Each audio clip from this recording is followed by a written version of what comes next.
Today we're going to be doing a build review of Magic Factory's brand new M10 Booker kit. The M10 Booker is a vehicle that the US Army is procuring to fill essentially an assault gun role. No, it's not a light tank. Argue about it in the comments if you want to. And this vehicle is still in pre-series production at the moment, but we're very fortunate that Magic Factory has already given us a kit of it. Magic Factory's Bradley kit from earlier this year was fantastic, so let's see how the Booker stacks up. Let's begin with a quick peek inside the box at the level of detail in the molding and the goodies that are included in the kit. As with the Bradley I built from Magic Factory earlier this year, I am really impressed with the quality of molding that they can achieve. Magic Factory does a great job in molding complicated assemblies as just one or two parts on the sprue without any loss in detail. I am really impressed by the fidelity here, and this definitely speeds up the build. I wish brands like MiniArt would go this way instead of molding these things out of 20 parts for the same level of detail in the end. The kit comes with a metal barrel, as well as a reasonably sized photo etch sheet with 2 wheel masks included. All the wheels have polycaps, which makes them very easy to remove for painting. And what I'm most impressed by is the inclusion of pre-cut holographic film for all the optics and pre-cut masks for all the optics as well. Alright, let's start with the build. I don't want to bore you guys with any, basic assembly techniques. We're not going to do anything revolutionary here. We're mainly going to be focusing on how the kit goes together and any issues that may arise. I am impressed that Magic Factory has molded the wheels so that there is no seam line around the entire edge. Again, this speeds up the assembly of the kit because you just have to sand off a couple of points and then the wheels are done. Magic Factory is great at saving your time like this. And like I just mentioned, all the wheels and the final drives for the drive sprockets have polycaps included, so these just pop on the model for assembly and then you can pop them off very easily for painting and weathering. The kit includes a workable suspension that is controlled on the inside of the vehicle by these arms. You can see moving with the swing arms. There's a couple of options you can choose for how you want to make the suspension workable. One option is this little assembly you can make inside with these control arms, and you can adjust the suspension, or you can just lock it all in place with these 2 bars. I went with the workable posable option because I just wanted to see how it was going to look in the end. And essentially when the model's all built up, as you can see here, you can reach in through the turret ring and move these arms, and that controls the forward and rearward most suspension arms, and therefore you can make the vehicle lean forward or backward or anything in between to your liking. Alright, back to the assembly. The hull goes together very quickly. As I mentioned before, a lot of the assemblies here are molded on the sprue with a minimal number of parts, but the level of detail and the fit is flawless, so you're really just assembling flat panels onto the hull tub. One improvement I made was on the side panels here. You might be able to see that the panel lines don't continue all the way along the top edge. So I simply used a razor saw to continue this detail around the entire panel, because this will just make everything look more realistic in the end. When you weather the model and apply a pin wash, this will make the details pop out, and these panel separation details will make the model look more realistic.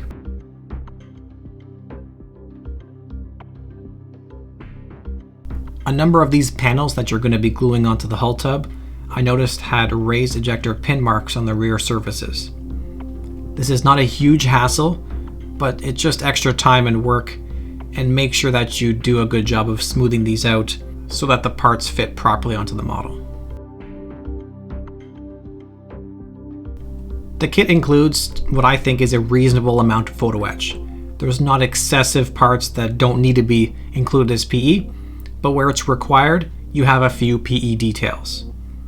To deal with these, I cut them off the fret, and I clean up the burrs with a Tamiya diamond file for photo etch. This is a very useful tool. For most of these parts, there's not a lot of bending to be done, so I was able to do that with an old pair of tweezers without much hassle. And then I glue the photo etch parts in place with some of the VMS black super glue. Now on the other side of the vehicle, there's this rack for the tools, And here's an area where I made some modifications to the kit for the level of detail that was not to my liking. I don't like molded on plastic tool strap or clamp blobs on the tools. I always sand them off because they look terrible to me, and I will replace them with tool clamps, or in the case of this vehicle, these are tool straps. So molded into the plastic frame, there's actually the little rings where they would hang these straps from. So using that and bending these photo etch straps from my spare bin, I increased the level of detail to my liking here. Again, you don't need to do this, you can just leave the kit parts as they are. The molding around these headlight assemblies is another example of the great detail included in this kit. Now they do include some clear parts to go inside, and I wanted these to be accessible somehow after this whole thing is mounted onto the fender. So with a little bit of dry fitting and careful gluing, I was able to figure out a way where if I glue the top and the side together, and then I pop the bottom in with a friction fit, then I can mount the whole thing and carefully glue that bottom in place with its two locating tabs. And then once it's dry, I can simply pop off the friction fit on that top piece. This way I can get into here and put in the clear parts after it's painted, and then pop this back on. When looking at reference photos of the M10 Booker in service, these vehicles are still prototypes. I noticed some of them, not all, had visible bolt hinge detail on these lifting loops, so I decided to add it to my kit to up the detail. And these were glued in place onto the top of that light assembly, so again I can pop it off for accessing the inside and then put it back in place for painting. Similarly, there's some internal parts for these camber details in the front and rear of the vehicle. Much like the light assemblies, I want to be able to paint the internal components separately so I can make it look like a camera lens. And therefore I'm going to temporarily attach the housings on the model using masking fluid.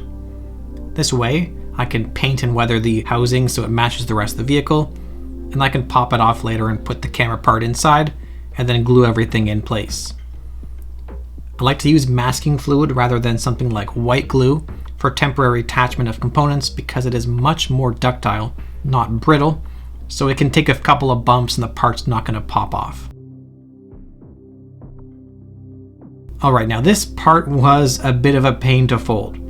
This is the only photo etch component in the kit that is, I think, going to be an issue for a few modelers. Because you have to fold it up on itself so many times and in such close proximity that you really need a photo etch bending tool to be able to bend it. You can't bend it with tweezers or pliers. However, on the real vehicle, these are bolt-on components, so you could just leave them off. Let's wrap up the assembly of the hull with the side skirts, which are molded as another impressive large assembly. Now, some people might prefer to have these individual so you can leave a couple panels missing, but that's not an option in the kit. On the very back on the inside of the side skirts, there is a visible pin mark, which I had to sand away. There's going to be more of these. Just keep this in mind. The only fit issue I encountered in the whole kit concerns the upper part of the rear mud guards. The slot that this goes into, as you can see, is partially covered by the rear plate. So you have to cut off a little bit of the tab that goes into the slot for the part to fit. And lastly, I did have to anneal the photo etch for these rubber mud guards at the rear just to make them softer so I could get some realistic gentle bends in the individual flaps.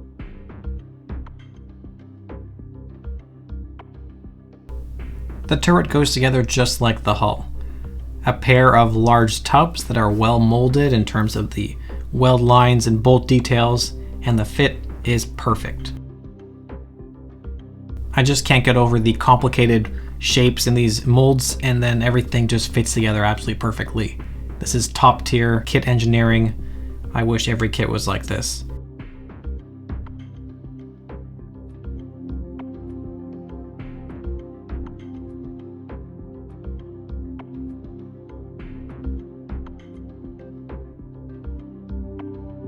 For the gun barrel in the kit, we have two options. There's a metal barrel and a plastic option as well, though I don't know why you would choose plastic over metal. However, the metal barrel is more of a plastic-metal hybrid, so there is still some areas that need to have seam lines cleaned up on these slide molded tubes, but it is very minor. It could be a little bit deeper molded in the end of the muzzle there, but overall I think this barrel looks absolutely fantastic. Now, I said we'd have some more pin marks to deal with. Yeah, so there are some sink marks and a number of pin marks to deal with on the interior surfaces of the turret, mainly the hatches and a bunch of the parts that have to do with the assembly of the turret bin on the rear. Yeah, there's quite a few of them, and also location holes that go right through the parts. So I bring out the Tamiya putty and we just start filling these.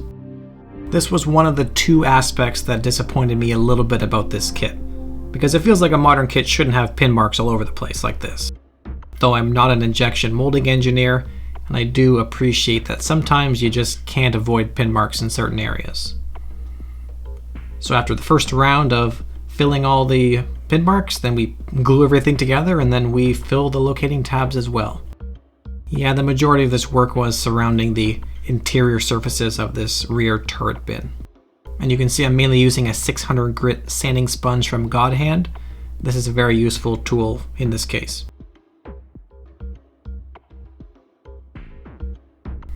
And then I got everything assembled and looked inside the turret bin, and there's even more locating tabs visible here.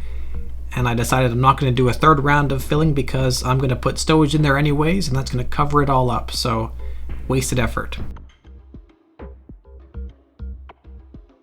The 50 caliber machine gun included in this kit is another fine example of Magic Factory's incredible molding.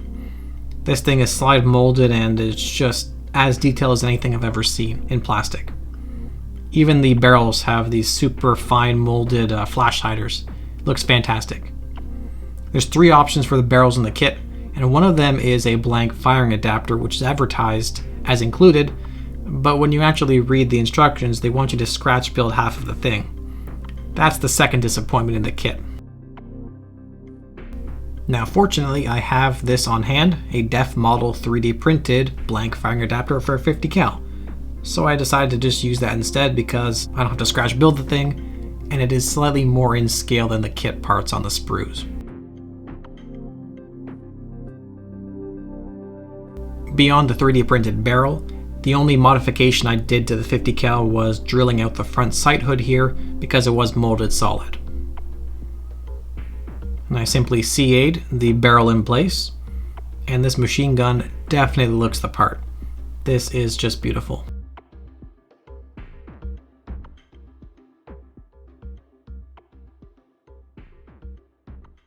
One of the goodies included in the kit are the holographic film pre-cut sections included for all the optics.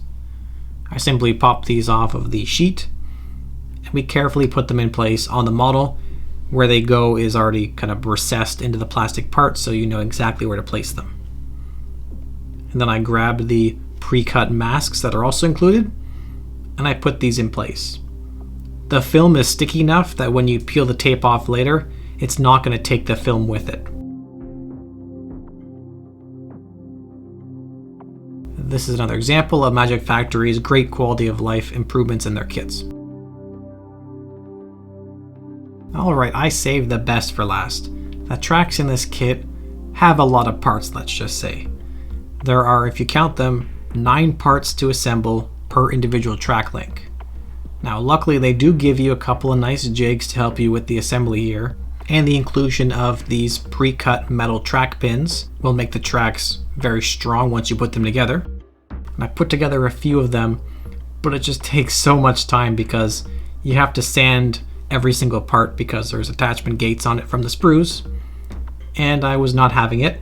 So luckily I already have on hand some Bradley tracks, which are the exact same type of track from ET Model. These are 3D printed, and there's also 9 parts per link. We'll count them here: 2 track pads, 1 guide horn, 2 end connectors, 2 pins, and 2 of these body components per track link.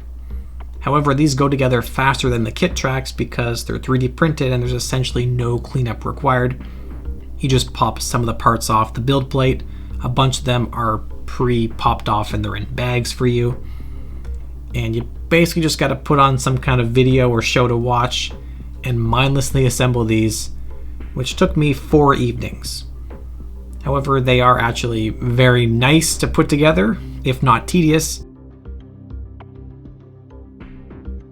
You can see my process here. I'm essentially putting in the pin and then the body and then the guide horn from one link, and then I'll put the other body part and the other end connector on of the previous link. So I'm kind of doing this offset assembly here. That way nothing overlaps, and this just makes everything a little bit easier, let's just say.